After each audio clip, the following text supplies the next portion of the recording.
Hi, everybody. Welcome to the Jimmy Dore Show. We'll see you March 31st in Ventura, California, May 12th in Tempe. For all our dates, go to jimmydorcomedy.com. We're here with Jake Flores, the host of Pod Damn America. Hey, how are you, Jake? Hey, good to be here. So I've noticed I don't know how you've been on the RussiaGate thing, and we haven't really talked about it. So I'm hoping that you're woke. And let's just jump into this. So This is a tweet from Greg. So I don't know if you watched the Cohen testimony and if you know anything about the Mueller report that's coming out, but it's been leaked that there's no indictments to the core charge of collusion, which is a crime, or a conspiracy to commit a crime with Russia to hack our elections. Nothing. That's all been, as we've said, there is no evidence of this. And if there was, they would have already had it 2.5 years ago, as Bill Binney, the NSA whistleblower, proved on this show. So Glenn Greenwald says, Michael Cohen, Trump's most trusted and intimate fixer who now hates him, was A, never in Prague, B, knows of no blackmail leverage the Kremlin has, and C, never heard any attempts to conspire with Russia over the election. The media's silence over these crucial facts is deafening. Yes, it is. And you know why they're not reporting these facts? Because it doesn't bolster their narrative, which is a conspiracy theory they've been pushing for 2.5 years. And what is a conspiracy theory? It's when you started a conclusion and then you try to find the evidence to back it up. And that's what they've done. Trump is a puppet, a Manchurian candidate working for Putin and his interests because they have something on him. And then then you just find the evidence to back it up. And any evidence that contradicts your theory, you just dismiss. Like, for instance, people say, well, I know Putin has Trump under his thumb because all the oligarchs in Russia, the billionaires in Russia, are under the thumb of Putin, and they're all investing money in Florida in Trump properties. So that proves that they're doing that because of Putin and Trump. But you can use that same evidence to just debunk that. You could say, no, Putin doesn't want billionaires parking their money outside their country. That's actually going against what Putin wants. So do you see how you can use evidence both ways? And so when you have a conspiracy theory, you take the evidence and you twist it to fit your narrative. And that's what the news media has been doing. And I'm talking about the corporate media and the independent media. It's just like WMDs all over again. They did it. And so we've been telling you that here at this show. All we've been doing is asking for evidence. And people keep saying, Jimmy, what happens when Mueller has some evidence linking Russia and Trump campaign? I go, you know what we'll do? We'll report it.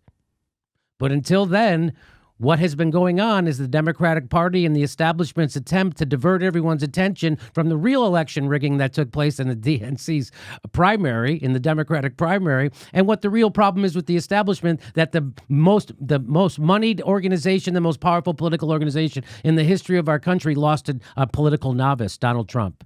So that serves all these purposes. So all this stuff isn't being reported, and now watch, the backpedal has started. The backpedal has started. Everyone knows Mueller isn't going to have any indictments on any of the core issues. And so here's a guy from CNN. This is from CNN.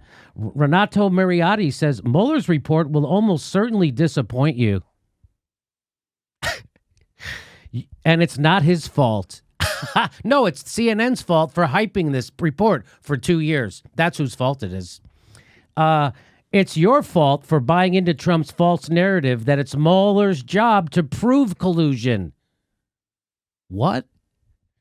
A nearly impossible bar for any prosecutor to... What? So we wanted to appoint Mueller so he wouldn't prove it? Why did we appoint Mueller? Of course that's what he was appointed. Do you see the pathetic... This is pathetic. This is beyond hack. This is Rachel Maddow blaming her audience. Remember when she had Trump's tax documents and she was going to, she hyped it all day, and then she had nothing? She blamed her audience for that. You shouldn't have read into it.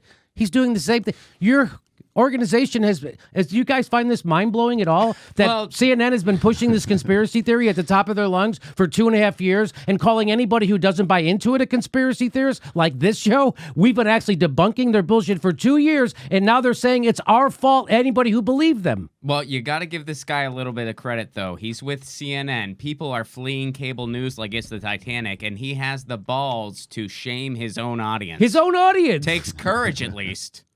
It's your fault. Here, Michael Tracy got him.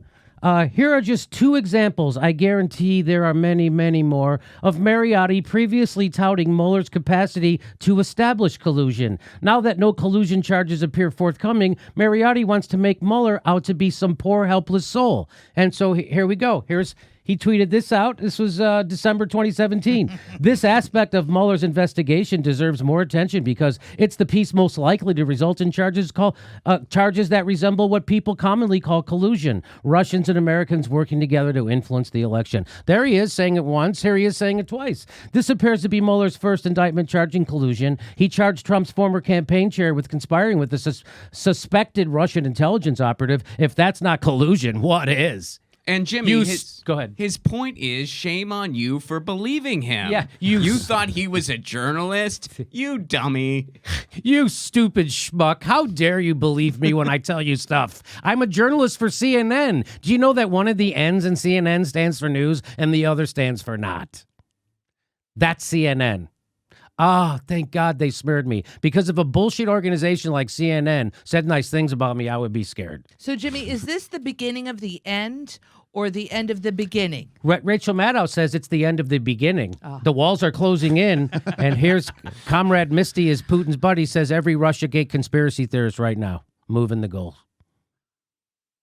You want to see David Corn? David Corn, for the last 2.5, he wrote a book about collusion. His whole David Corn, this, again, Trump has been the undoing and the revealing of so many fucking hacks.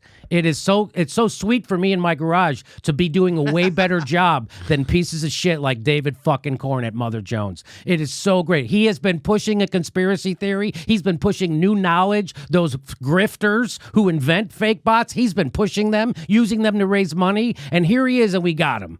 Here he goes. What's significant is Manafort lied about working with an associate linked to Russia intel regarding a pro-Russian initiative, RE Ukraine, brought to the table by a Putin-friendly oligarch during the campaign while the Kremlin was attacking the election to help Trump. Collusion, he screams. Exclamation point, he screams. Collusion, he screams. He screams. This was in February of frickin' this year. He's screaming collusion.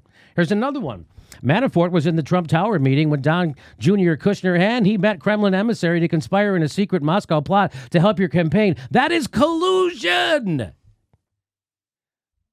Recent Mueller filings plus previous revelations show there was collusion between the Trump campaign and Russia if you count Manafort as part of the Trump campaign. Collusion! Here's another one. Emails show that senior campaign people encouraged Papadopoulos to set up a private back-channel communication with Putin's office while Russia was attacking the U.S. election. That is collusion! It's not transparent to deny Trump-Russia collusion for 13 months when there is email evidence of it. Collusion! And there's evidence, he says. What is significant is Manafort lied about working with an associate linked to Russia intel regarding collusion. Now what does he say? Now that we know Mueller's not going to charge collusion, you know how he changed his tune? Now he says how Cohen's testimony backs up the case that Trump helped Russia attack the 2016 election. The issue is not collusion, it's aiding and abetting. He just switched it now. It's not, it's 80. It's a different thing, I said. That thing I've been saying at the top of my lungs and I wrote a book about and I've been saying it every day of my life for the last 3 years. It's not that. Well, now he's going to have to be a little more careful with his Twitter characters because aiding and abetting is longer than collusion. Longer. He's going to have to It's not as catchy, right? Not near as catchy. Our friend Aaron Matei caught him in the market for some confusion. Tried to get David Corn to own up to 2+ years of declaring collusion. Because here's David Corn. You're misleading your followers, David Corn, the lying hack that we are, a dumb jagoff comedian can expose. The lying hack, David Corn, says you're misleading your followers. I've been saying for a long time collusion is not the only issue. On the last page of Russian Roulette, which is the book he wrote about it, Isikoff and I say Trump aided and abetted Putin's attack by denying and dismissing it. You're showing your bias. Read more. That's his evidence that he hasn't been pushing collusion. Oh, okay. Just one page. Okay. Aaron Matei comes back with, I'm confused. Is that the collusion is not the issue, or is it now not the only issue? Regardless, you moving the goalposts or the arena with semantics, for obvious reasons, collusion won't pan out. So now you're rebranding it into a broad aiding and abetting, whatever the F that means. So this is what's happening they're already doing, everybody who's pushed RussiaGate at the top of their lungs, they're already saying, no, it's financial crimes. We always said, you never fucking said that. You always said it was collusion. You always said it was criminal collusion.